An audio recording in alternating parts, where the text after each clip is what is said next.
Today, July 7th, 2026, marks exactly 10 years since I uploaded my first video on this YouTube channel. Back in July 2016, I uploaded my first video, which was my attempt to introduce a simple education aiming to preserve a system for navigating knowledge.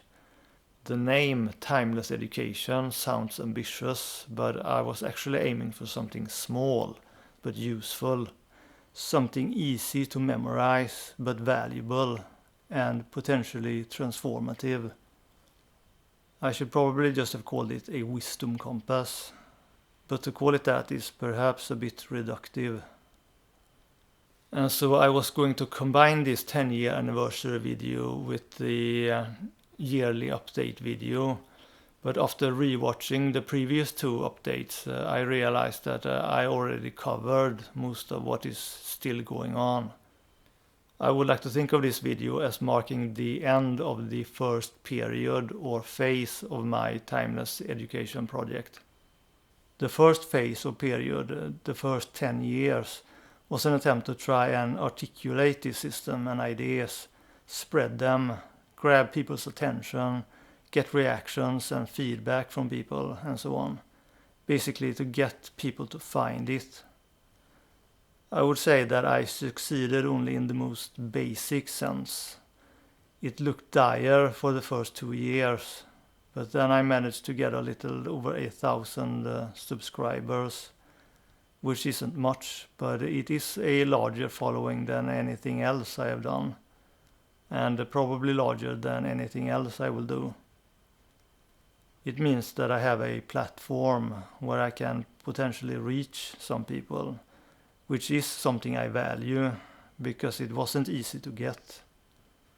But right now I don't really have a need to reach out to people with some message or inquiry or other communication.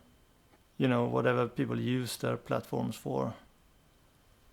But I want to try dividing some of my work into separate channels in the future. I will probably keep using this channel as the main channel for international audience. Then I want to create a separate channel for my more local Swedish audience, because I want to try and do something a bit different there.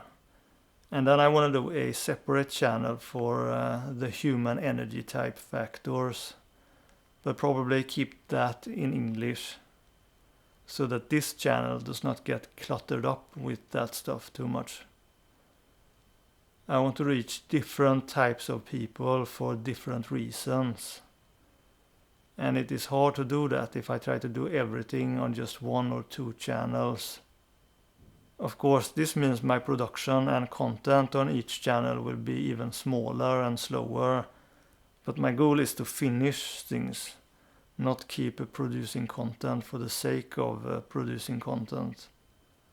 I don't want to dilute my content with unnecessary videos. My goal is to reach a point where people will discuss my material online even without me producing new content. And I have not succeeded with that. However, I have noticed that in order to get noticed, you have to take up space. And to take up space, you often have to demolish something else.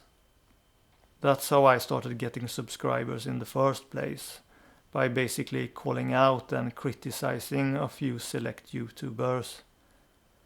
So I fear that something like that is going to have to be done again, if I want a renewed interest in my material.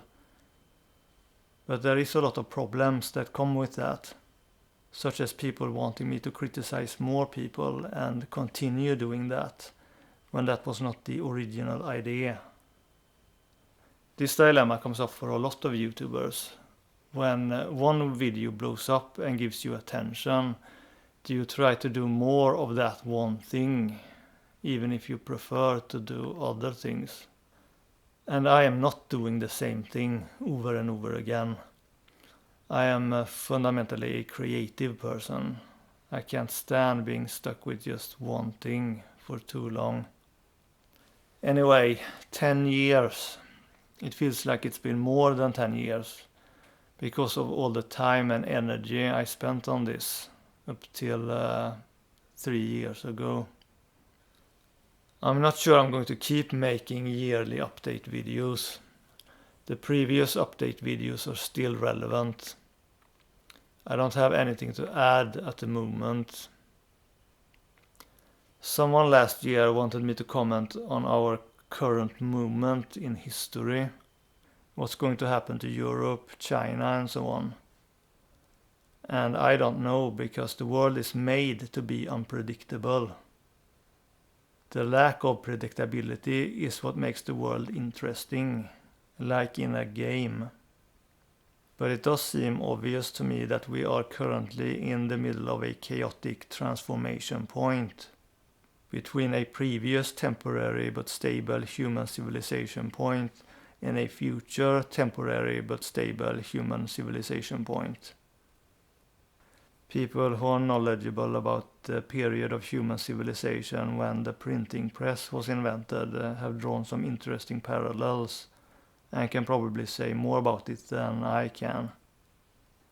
But ultimately, I would not really believe anyone, because what's going to happen is going to be a surprise.